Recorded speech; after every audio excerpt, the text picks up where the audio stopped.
안녕하세요. 오늘은 많은 시니어분들이 잘 모르고 지나치지만 건강 수명에 직접적으로 영향을 주는 부위, 바로 고관절의 중요성에 대해 이야기하겠습니다. 고관절은 우리 몸에서 가장 크고 가장 강한 관절 중 하나입니다. 하지만 나이가 들수록 이 부위는 생각보다 급격하게 약해지고 한번 손상되면 회복에 매우 긴 시간이 걸립니다. 실제로 전 세계 노년의학 전문가들은 고관절 건강이 곧 노후의 독립성이라고 말합니다. 1. 고관절이 왜 중요한가? 고관절은 단순히 다리를 움직이는 관절이 아닙니다. 1. 상체와 하체의 모든 체중을 지지하는 중심 관절입니다. 2. 균형을 유지하고 낙상을 방지하는 핵심 역할을 합니다. 3. 걷기, 계단 오르기, 앉았다 일어나기 같은 일상 기능을 좌우합니다. 4. 허리, 무릎, 발목까지 이어지는 체인의 중심축이라서 고관절이 약하면 허리 통증, 무릎 통증이 같이 오기 쉽습니다. 특히 60대 이후에는 고관절 주변의 근육과 뼈가 노화로 빠르게 약해지는데 이를 방치하면 일상생활 자체가 크게 제한될 수 있습니다. 2. 시니어에게 고관절이 특히 중요한 이유. 1. 골밀도 감소와 고관절 골절 위험 증가. 노화가 진행되면 뼈의 강도가 떨어지고 골다공증 위험이 커집니다. 특히 고관절은 골밀도 저하가 가장 잘 나타나는 부위 중 하나입니다. 의학 논문에서는 70세 이상에서 고관절 골절 위험이 3배 이상 증가한다고 보고합니다. 또한 남성보다 여성에서 더 빠르게 증가합니다. 2. 고관절 골절 후 사망 위험 증가. 이 부분이 가장 중요합니다. 하버드 헬스와 여러 국제 정형외과 연구에 따르면 고관절 골절 이후 1년 내 사망률이 20%에서 30%까지 증가합니다. 이는 고관절을 다치면 움직임이 제한되면서 폐렴, 혈전, 근감소증 같은 2차 문제가 빠르게 찾아오기 때문입니다. 3. 회복 기간이 매우 길다. 고관절 골절 후 회복은 평균 6개월 이상, 일상 기능 완전 회복에는 1년 이상 걸릴 수 있습니다. 심한 경우 다시 예전처럼 걷지 못하고 지팡이나 보조기구가 필요할 수도 있습니다. 3. 고관절이 약해졌다는 신호. 고관절은 천천히 약해지기 때문에 처음에는 거의 눈에 띄지 않습니다. 다음과 같은 변화가 나타난다면 이미 고관절 주변 근육과 관절이 약해지고 있다는 신호입니다. 1. 오래 걷거나 서 있으면 엉덩이와 사타구니 쪽이 뻐근하다. 2. 양반다리가 점점 힘들어진다. 3. 앉았다 일어날 때 한쪽 다리에 힘이 더 많이 들어가는 느낌.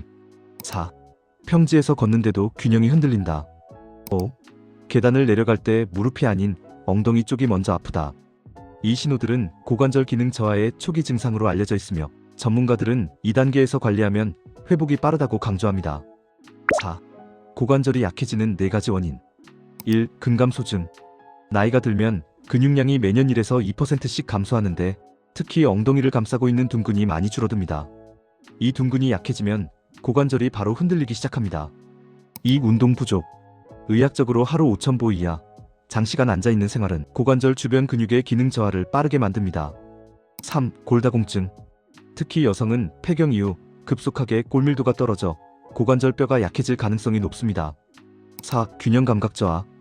65세 이상에서 가장 흔한 변화 중 하나가 균형 감각 저하입니다. 균형이 흔들리면 낙상 위험이 올라가고 그 결과 고관절 골절 위험도 증가합니다. 5. 고관절이 무너지면 생기는 문제. 고관절이 약해지면 단순히 걷기만 불편한 것이 아닙니다. 1. 낙상 위험 증가 골절. 2. 허리 통증 증가.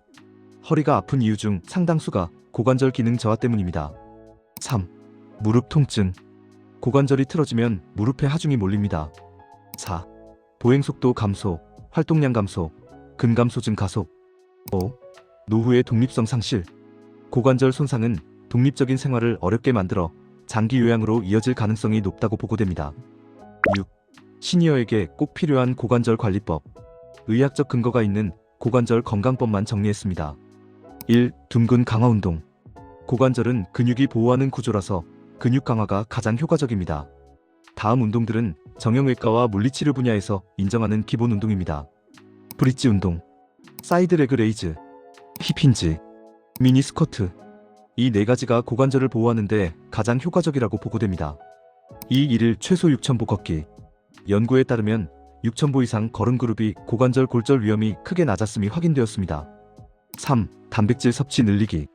근육과 뼈를 유지하려면 충분한 단백질이 필수입니다. 일반적인 시니어는 체중 1kg당 1.0에서 1.2g 정도가 권장됩니다. 4. 칼슘, 비타민 D 보충. 고관절 골절 예방에는 칼슘과 비타민 D의 역할이 매우 중요하다는 연구가 많습니다. 칼슘 하루 600에서 800mg, 비타민 D 하루 800에서 1000IU. 5. 균형 운동. 균형 운동만 해도 낙상 위험이 크게 낮아집니다. 한발 서기, 뒤꿈치, 발끝 일직선 걷기, 가벼운 스트레칭. 단 몇 분만 해도 효과가 있다는 연구가 있습니다. 7. 고관절 검진이 필요한 사람. 다음 중 하나라도 해당된다면 정형외과 검진이 권장됩니다. 1. 사타구니 또는 엉덩이 통증이 2주 이상 지속. 2. 오른쪽, 왼쪽 다리 힘 차이가 커짐. 3. 골다공증 진단을 받았음. 4. 최근 1년 사이에 넘어질 뻔한 적이 여러 번 있음. 5. 보폭이 갑자기 줄어든. 고관절 문제는 조기에 발견할수록 회복 속도가 빠릅니다. 8. 결론 고관절이 건강해야 노후가 건강하다. 고관절은 단순한 관절이 아니라 노후의 이동성, 독립성, 활동성을 결정하는 핵심 부위입니다. 한번 손상되면 회복이 쉽지 않기 때문에 아프기 전에 관리하는 것이 가장 중요합니다. 오늘 알려드린 검증된 방법들, 둥근 강화, 6000보 걷기, 단백질, 비타민 D, 균형 운동만 꾸준히 해도 고관절 건강은 충분히 지킬 수 있습니다. 노후에 가장 두려운 것은 움직이지 못하는 것입니다. 고관절은 그 움직임을 지켜주는 마지막 관문입니다. 오늘부터 고관절 관리 꼭 시작하시기 바랍니다.